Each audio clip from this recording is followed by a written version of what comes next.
Le Grand Matin Sud Radio, 7h-10h, Maxime Liédo. Les grandes préoccupations des Français, c'est l'heure de vous retrouver. Frédéric Dabi, bonjour. Bonjour.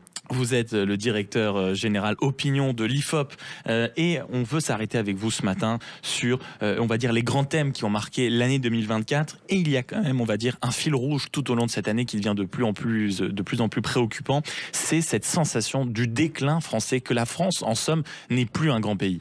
Oui, c'est l'imaginaire majeur quand on interroge spontanément les Français, le déclin français, la France qui tombe. L'objectif quantitativement, une enquête récente de l'IFOP donnait 76% des Français qui avaient C'est colossal. C'est colossal, qui avaient le sentiment que la France était en déclin. Alors pourtant, Maxime, on a connu une parenthèse enchantée. On a connu pendant quelques semaines un shoot anti-déclin. Ce sont ces Jeux Olympiques qui ont été très réussis, où les Français ont eu le sentiment que la France retrouvait son prestige. Mais c'était une parenthèse. Un shoot, par définition, quelque chose de très éphémère. Ça a été un élément de réassurance puissant. Non, ce qui est très intéressant, c'est quand on fait parler des Français sur le déclin.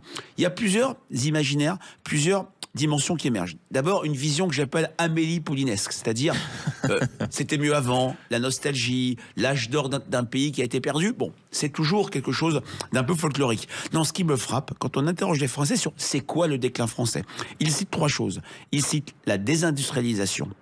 Et il cite deux choses. C'est la crise que connaît deux institutions majeures pour le pays, l'hôpital, s'agissant de la santé, l'école, s'agissant de l'éducation. Et dans notre enquête IFOP fiduciale pour Sud Radio de septembre, chaque année, vous savez, on fait des grands thèmes qui intéressent les Français. La santé, ça fait 6 ans que ça arrive en tête. Et l'éducation, pour la première fois, est arrivée en deuxième position. C'est pas l'immigration, c'est pas un grand remplacement, c'est plutôt c'est les choses du quotidien, la santé, l'éducation. Exactement. Et qu'est-ce qu'ils reprochent à ces institutions qui, visiblement, on donne la sensation de s'écrouler? Alors, c'était des éléments du modèle français, le modèle de l'école républicaine, le modèle de l'hôpital à la française. Le meilleur système de soins au monde. Exactement. On le disait pendant des années. Tout à fait. Et on avait le côté un peu repoussoir des États-Unis, où quand vous êtes malade, vous arrivez d'abord avec votre carte de crédit avant d'être soigné. C'est vrai que la question de l'accès aux soins s'agissant de la santé est absolument terrible. Et dans notre livre, on montre qu'il y a une sorte de mythe qui est un discours un peu sur les territoires.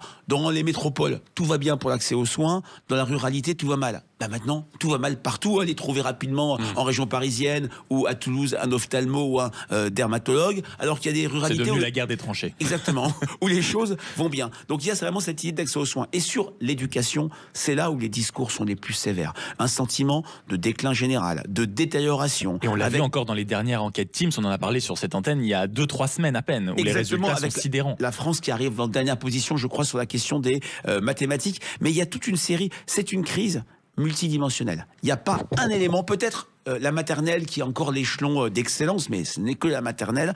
On a des Français qui sont inquiets. Et donc, il y a une sorte de conjugaison entre le déclin de ces deux grandes institutions. Une petite parenthèse, l'armée n'est pas du tout concernée par le déclin, alors qu'on dit souvent qu'elle est à l'os, mais dans l'imaginaire des Français, notre armée... C'est encore une belle et grande institution. Exactement, qui reste puissance. Donc il y a ces institutions et il y a la crainte d'un déclassement personnel. Le déclin du pays va de pair avec une crainte de déclassement personnel. C'est le niveau de vie, l'impression d'être moins riche, de moins partir en vacances, par exemple, d'avoir moins accès au petit bonheur de la vie, c'est ça? Exactement, vous faites parfaitement référence, Maxime, à une enquête IFOP fiduciale pour Sud Radio, où on a... C'est des années de travail, bien sûr. Bien sûr, une minorité de Français, mais un tiers, 40%, je ne pars pas en vacances cette année, 20%, je renonce à des soins, 22%... Mais c'est ce qu'on entend ici au micro et au standard de Sud Radio. Je vais chez le coiffeur. Ça peut faire rire, mais ça montre le quotidien des Français.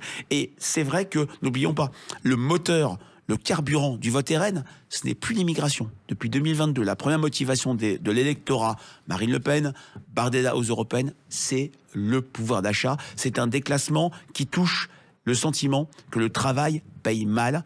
L'injustice, c'est plus être au chômage. Le chômage a disparu des préoccupations des Français. C'est plus que la 12e. C'est plutôt ce sentiment de niveau de vie et de pouvoir d'achat. Le déclin, c'est aussi un déclin individuel. Et dans cette sensation aussi d'avoir un déclin au niveau du travail, c'est peut-être lié à ce que vous disiez tout à l'heure, à la désindustrialisation, c'est-à-dire la sensation de ne plus travailler pour ce qui fait rayonner la France à l'étranger, les grands noms, les grandes marques, les bijoux français, comme on le disait pendant un temps. Oui, c'est vrai, vous avez tout à fait raison. Ce sont les éléments, les stigmates du déclin. La fameuse tirade il y a quelques semaines d'Arnaud Montebourg sur tous ces fleurons qui avaient disparu avait été vue plusieurs millions de fois, je crois, sur les réseaux sociaux.